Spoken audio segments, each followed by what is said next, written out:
Joe here with Fitbody Secrets, where I'm here to bring you guys inspiration, education, and a ton of tips to help you guys on your fitness journey. And today's episode, I want to talk about CICO, calories in and calories out, and kind of more so why it's not always that simple. Whereas we know it's that simple, and that's what we're trying to do, that there are so many other factors that go into play. And it's where if you are a client and you're working with a coach or you're trying to troubleshoot this on your own, there are some things that you really have to try and look at if that simple model isn't working. And when this model works, it's usually because this person is in a really good state. So I'm going to kind of break down a couple of those things today. I actually don't have a whole bunch of notes because I just wanted to kind of talk free form today. This is one of my favorite topics because it's also something that I don't get to actually explain a lot of. So if you get any value out of this episode, obviously, or any of my episodes, please shoot me a DM, shoot me a message. I would love to hear from you, hear how I am helping you on your journey, and what other questions I might be able to offer to help you with.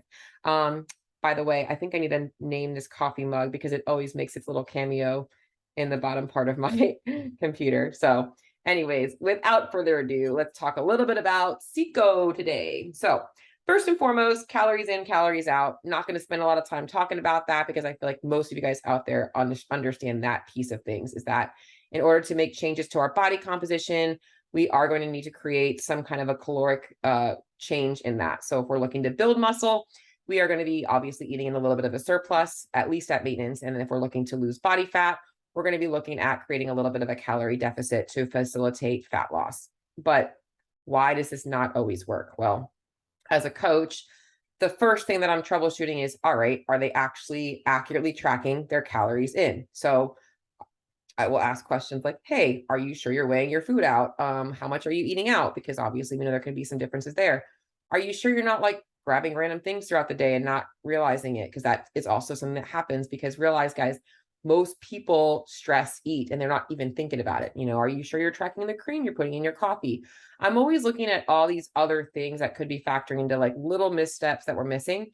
And then I'm also looking at consistency in the gym. Like, all right, are you training the same amount of days every single week?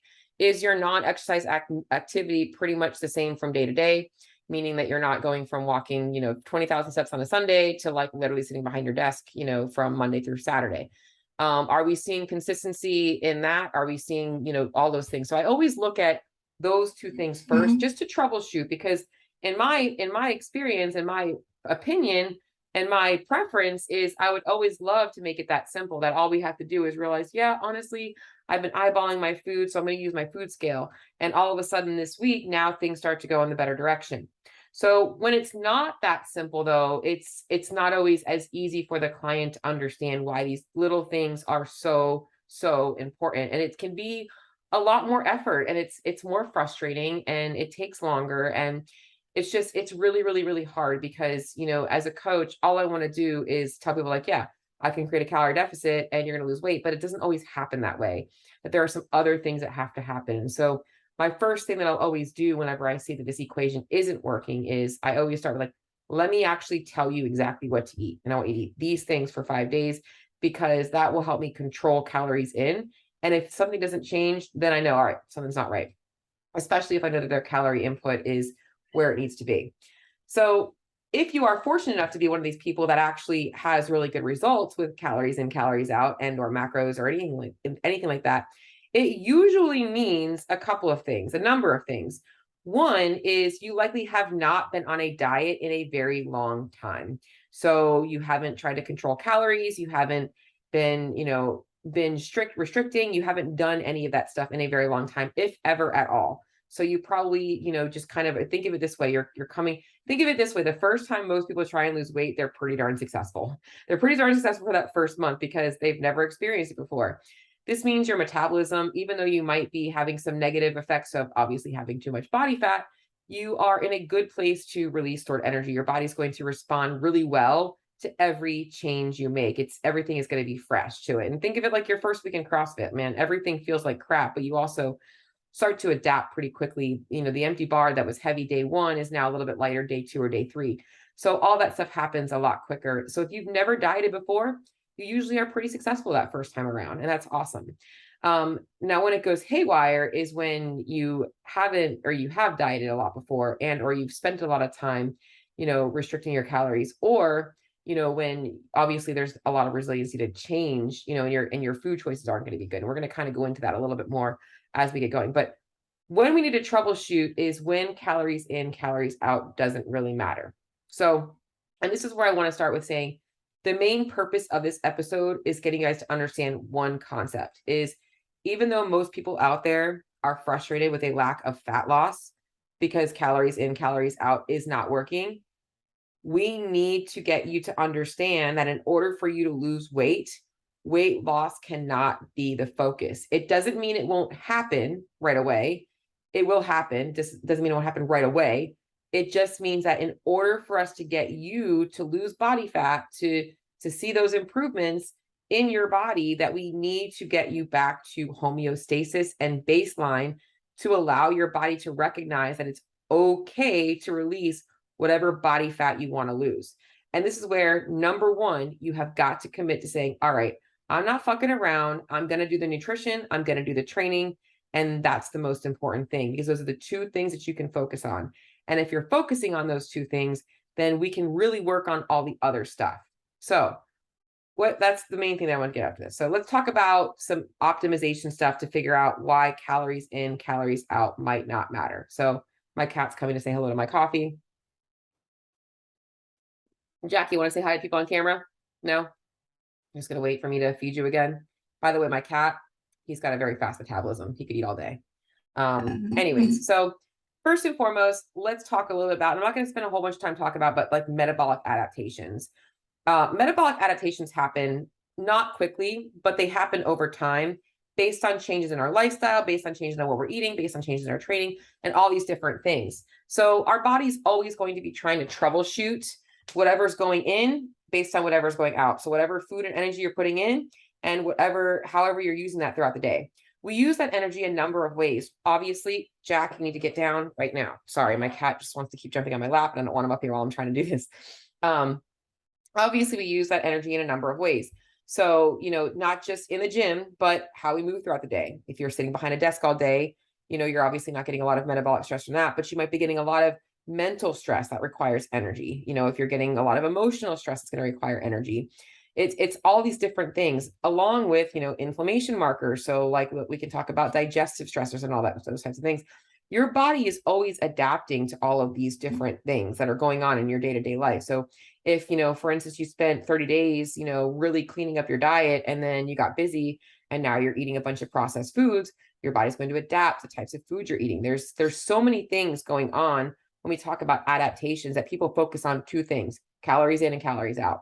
And it's not always just that simple. And the next thing that I want to talk about with the metabolism is that your metabolism is not this like static thing. It's a moving target. And that's because it's always adapting. So we have to realize we're chasing a tail if we are never controlling what we can control. So it's really important that routine becomes part of your plan, of your routine life, whatever you want to live for the rest of your life. Yes, there's going to be seasons that change, but for a period of time, you have to commit to a routine, and not just for 3 to 6 weeks, but for like a year to 2 years. Like my routine is I work out Monday through Friday. I rest on Saturday and Sunday. My routine is, I eat this way and whatever, and I have 2 meals out a week, whatever that routine is going to look like for you.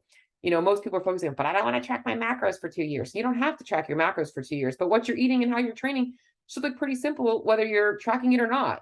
And that's the really important thing, is that you have to have consistency in your life in order to see that. It's also why developing a plan that is actually sustainable for you is so important, because what you do for 2 to 6 weeks isn't going to matter. It's not going to, your body's going to adapt, but not long enough for it to stick. So we've got to have that long-term plan. So this is where calories in, calories out aren't always the simple things to fix on. So number one, here's what I want to talk to you guys about, or get out of this episode as well, is understanding that this is kind of a checklist for you. So if you can check these things off the box as yay or nay, it's going to help you realize if you are actually, in fact, ready to be in a fat loss phase. So you might not be ready for a fat loss phase. You might need a priming phase, which is a very hard part for people to realize. And that's why I want to kind of talk about this, almost like a little bit of prereqs for you. So I'm going to start with nutrition, because that's probably the one that you guys are going to be probably wanting to know a little bit more about, obviously, because that's what people focus on, is that it's not just the calories. This is where, calories in can kind of play a factor that people don't understand. So number one, calories in are going to be affected by a number of things. So the amount of food that we actually digest is different than the food we ingest. So we ingest food, we digest food. So not everything we ingest gets digested and actually stored. Some things actually passed right through us. That's where like fiber comes in, and it's where that whole net carb bullshit came in, but don't even pay attention to that. But the main thing is that there's foods out there that are also going to be more thermic and thermic effective feeding. So they're going to actually require more energy and higher in nutrients. So they're going to be feeding your body the things it needs and things that are void of those things. And so this is where the types of food you eat play a factor in the ability to lose fat and or whatever your goal is, maybe building muscle is.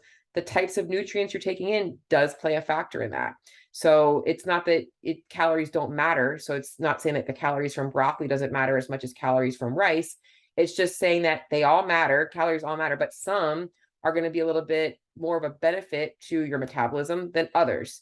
So some are going to be better for the body, optimizing hormones and stuff like that, whereas others are going to be void of that. So it's not just calories. I want you guys to think about this as, I almost want to change the word to nutrients in, is how many nutrients are you taking in versus calories? So it's not saying that there's no empty calories, but are you getting in enough nutrient dense foods? That should be a diet based around 80% lean proteins, veggies, starchy carbs from things like sweet potatoes, whole grains, rice, fruits, things like that, a healthy dose of things like avocados. I want you to think, for those of you guys out there that are CrossFitters, paleo-ish, with actually allowing yourself a little bit more of the grain-based stuff as well.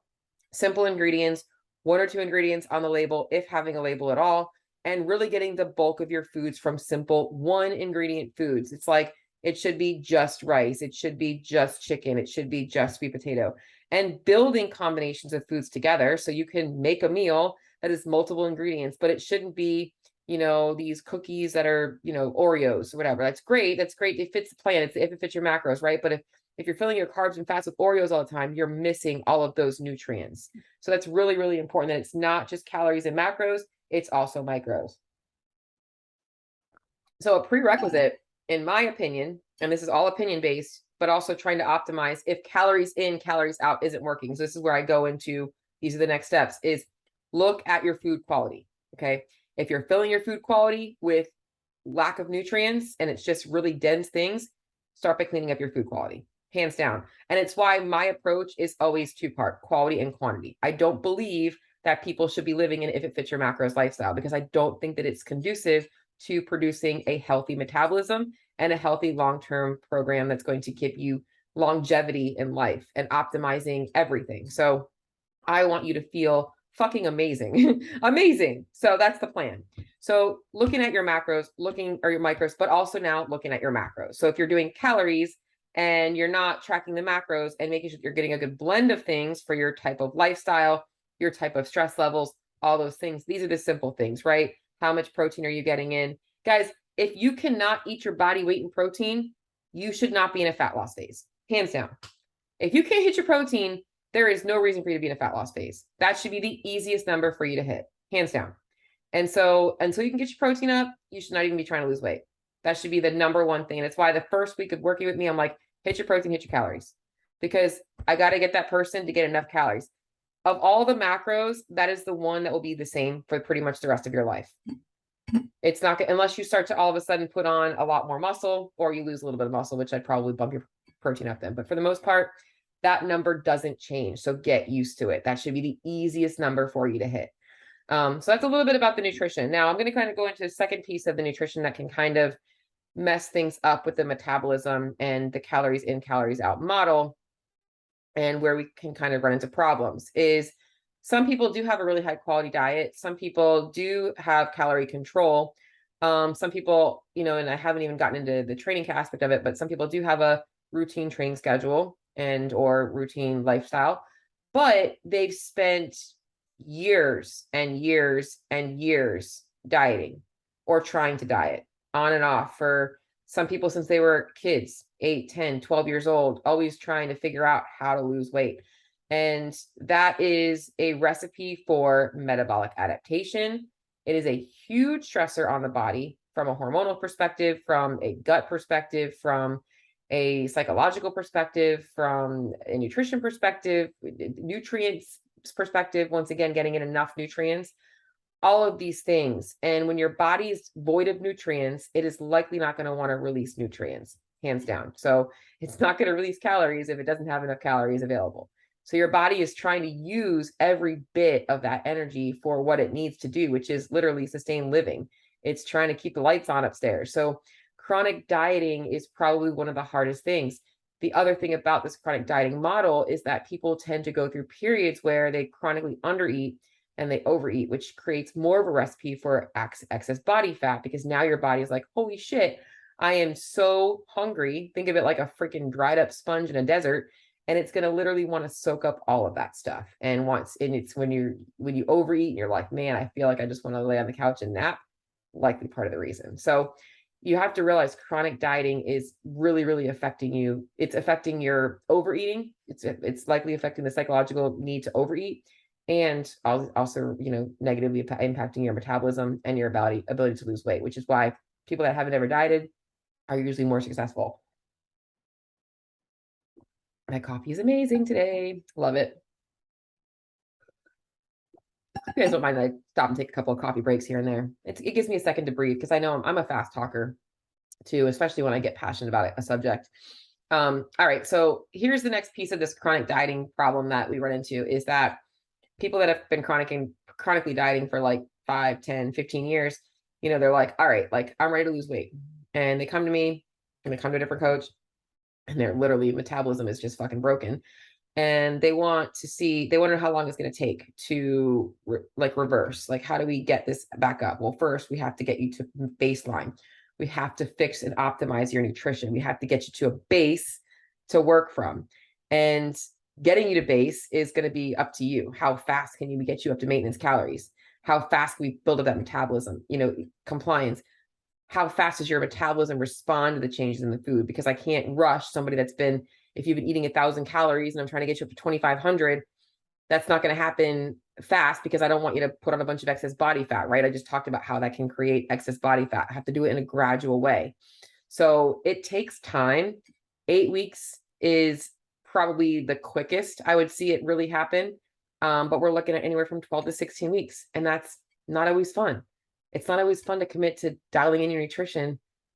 But then again, maybe it could be fun, because maybe if you're dialing in your nutrition without the expectations of the scale going down, now you realize that, hey, like, this is living my life for the next 20 years, eating what I'm supposed to be eating to feel good and not trying to fucking kill myself. Like, right. So it's like, but it takes time, so you have to realize you have to be committed to changing, the way you're eating, and you have to be ready to dial in macros and micros, eating more food, eating higher quality food, getting in enough nutrition.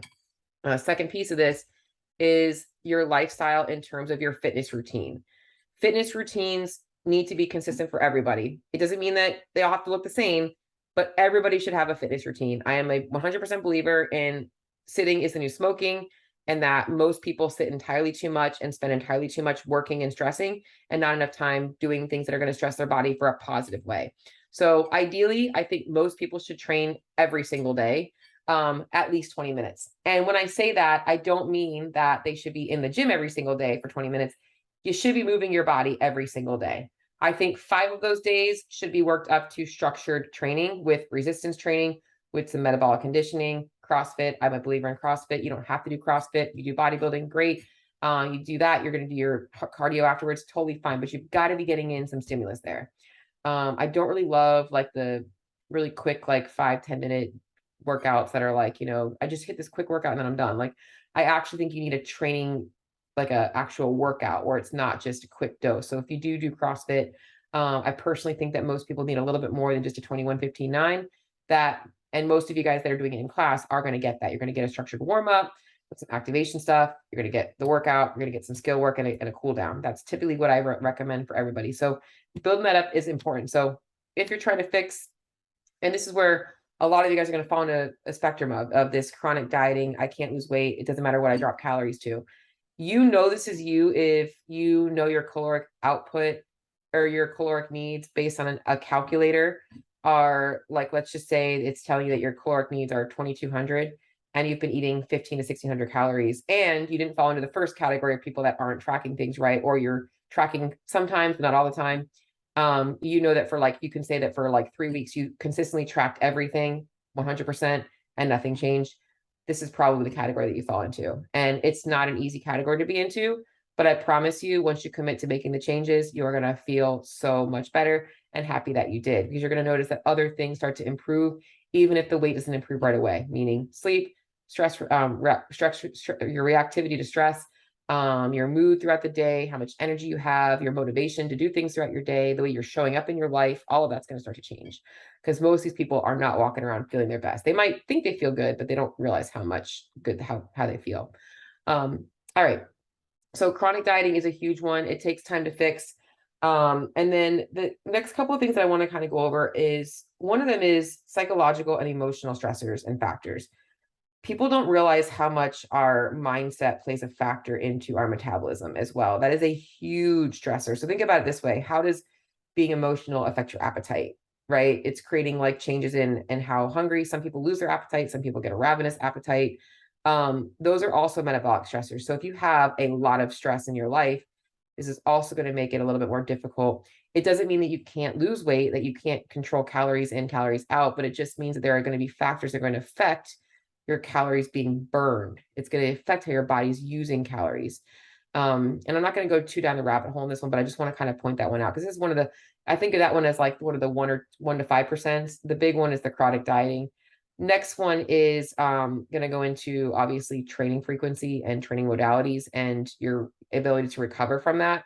So if you're chronically stressing out your body with a lot of high intensity training and you're not giving your body enough recovery, you're also probably slowing down your body's caloric output throughout the other parts of your day. So this is like those of you guys that are going hard in the gym at like 5 a.m. and you notice that by 7 or 8 a.m. you eat your breakfast and then you're like already bonking and like your day is like really sluggish. You actually might be doing a little too much, and that we might need to take things out a little bit to give you more activity, or less intensity and more volume, to kind of allow you to kind of be a little bit more steady state throughout the day, or just making it more of a conscious effort to get up and move throughout the day, which can create more of a stressor on the body to create more of a calorie expenditure without being too hard on the body. So definitely watching that as well.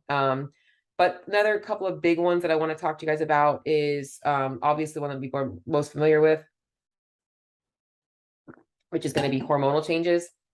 So people focus a lot on my hormones are the reason I can't lose weight.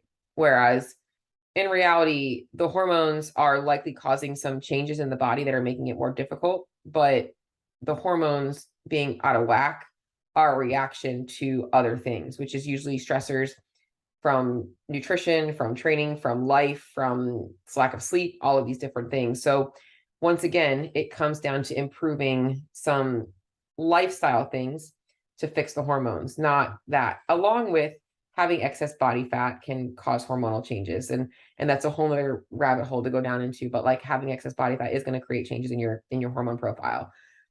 Which is like, well, I have to lose weight. I can't lose weight because it's calories in, calories out. Is it working for me? So where do I start, Cheryl? Well, you start with figuring out the lifestyle stuff. And this is not easy for people. It's the same thing though. The last one I had put down was inflammation. Is like, inflammation is a huge thing. People are like always looking at cutting out food groups to remove inflammation. Like, that's not going to work. Like, there is very few, because people out there, I will be honest, they've tried. They've done Whole30, they've done this. They might see slight improvements, but it comes down to inflammation comes from so many things. A lot of it comes from stress, sitting too much throughout the day, training too much, like there's so many things, stressing too much. We've got to bring down that systemic inflammation. And that really comes down to, looking at, all right, are you walking throughout the day? Are you moving throughout the day? Are you sitting behind a desk all day? Because that's going to cause inflammation. It's not allowing your mitochondria to build or to circulate it's not allowing your body to circulate and allow mitochondria to build and all these types of things. So we got to really look at inflammation as it's not this food thing. It's a lifestyle thing. And we've got to improve that, getting enough exercise, not too much, that sweet spot for metabolic conditioning or metabolic stress, so I know this episode is a little bit more of a topic of a talk because it's so important for you guys to understand is I want to leave it with this. Okay. If you know that you have been watching your caloric intake, tracking macros, and you are consistent with your training. You can knock both of those things off. Like you can look back at the last month and you're like, I have been hitting these numbers within a range for the last, no missed days for the last 28 days, along with my activity level has been the same, and I am stuck. And it seems like this always happens to me whenever I try and dial it in. This is where we need to start. Okay. Number one, nutrition. Look at your food quality, look at how much of it you're eating, look at your fiber content, look at your water, and dial all of those things to optimize. So get out of the calorie deficit, get your body to baseline, get your body to maintenance. And you likely don't know what that is. Tangent. Most people assume, well, I'm not losing weight at these calories, so this must be maintenance calories. No, your body has adapted to those calories. Let's look at how much you should be burning throughout the day, and let's build that metabolism up to there. So we're going to get you to that maintenance calories, and we're going to stay there for a short period of time. We got to make sure that we get you feeling good. Biofeedback should improve. Digestion should improve. Your workouts should be feeling a little bit more intense. You should be having more energy throughout the day. All those things should start to improve. So we want to look at that and getting the macros and the micros dialed in. That should be so easy for you that you don't have to stress about it. It should not be a stressor on your life. You shouldn't feel stressed by tracking your food. You should feel good about it because you're getting enough calories in. And then number two, looking at your diet history. So if you've been dieting for a very, very long time and stuck, then you need to commit to spending some time working on rebuilding the metabolism, and it might take a little bit longer. And the only way to know this is to experiment a little bit. And I would say a minimum of 4 to 6 weeks, and then kind of testing and then trying it again. If it didn't work in 4 to 6 weeks, you'd like need a little bit longer. So go a little bit longer. So, and then dialing in your training, making sure that you're getting enough training in to support obviously positive changes. So you're getting stronger, you're getting fitter, and that's consistent, and that you're also looking at your movement outside of just the gym. How much are you walking throughout the day? How much are you moving throughout the day? So some people don't count steps, but do you get up and take a 10-minute walk at least 2 or 3 times a day if you're sitting behind your desk all day? Making a daily routine and a habit that, so, here's what I'm looking at: nutrition and training, a daily and a weekly routine of consistent eating, consistent movement. My workout days, my daily activity is the same every single day.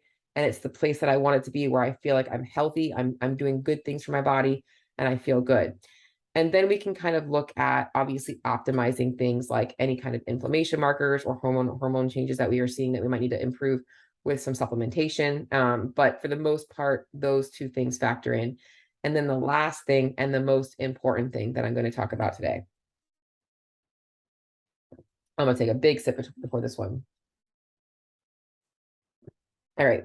So I talked about nutrition. I talked about stress, talked about chronic dieting, talked about training. People do not understand the importance of sleep and recovery. So when you're sleeping, your body is working. It's working to do a lot of stuff metabolically, repairing, rebuilding muscle tissue, producing hormones, all the things it can't do when you're up and moving, and all those types of things. It's where people that believe in intermittent fasting as a protocol will look at that like, is this a way because my body's not digesting food that it can work on all these things? That's not what your body needs. Your body needs sleep, not fasting. Fasting is actually going to create some cortisol issues. If you're already chronically underfed, we don't want fasting right now. We want sleep and recovery. Now, everybody's going to be at a different place. And the first feedback I'm getting is, I got a full-time job, I got kids, I got no time. You're right. Most people are on very, very, very short amount of time. But it's wrong to think that that's the way life should be. We should not be living lifestyles that literally fill our every single day. And I'm going to be honest, I relate. Okay. I relate more than more than you guys know, because I'm always doing something, or I'm thinking about doing something. But it's literally almost burned me into the ground a number of times. And I can be full on transparent with you that it has, to where I've been emotionally and physically exhausted, and I've watched myself regress. So here's my tips for you. Okay. If you know you are sleep deprived, all right, you need to look at setting yourself up for the day better. Meaning, if you know that you're sleep deprived because you don't have time to sleep, well, there's 2 reasons for this. If you don't have time to sleep, start with the morning. In the morning, decide on the last thing you have to do for the day. And after that is done, nothing else gets done. And set a time for that. And that is going to help you so much, because if you do that one step, now you can kind of backtrack from there. And guess what? You guys are probably going to be like, I can't fit all this in the day, because you probably shouldn't. There's probably some things that are probably going to wait. The little tedious tasks that you think you have to get done, like the laundry has to be folded, like you got to scroll through Instagram, like you got to go check the mail. I'm being honest. Cut shit out. Cut shit out that doesn't matter. And give yourself, and if you have an extra 20 minutes at the end of the day and you want to do it, when that last task is done, do it. But have that plan in place. If you can only get a small amount of sleep, optimizing the quality of that sleep matters. So make sure that you're sleeping in a very dark place with very cold, dark and cold is what you want. And that you're trying not to look at a bunch of, stimulating lights before bed, because that's going to just make you wake up a lot quicker. So we want to have that nice restful sleep. Now, second piece of this is, if your sleep is disrupted, not by choice, meaning that you just can't sleep, that's a sign that all this stuff is what you need. That sleep should improve if you are dialing in your nutrition. And this is what you guys need. And I know it's what you guys need to hear. And I know it's not always fun. And this is why sometimes calories in, calories out is what you guys are focusing on. But as a coach, I am troubleshooting so many other things. So hopefully this episode was a little bit eye-opening for you guys. If you guys have any questions about anything, you want to hear more about anything, please let me know. I'll talk to y'all soon.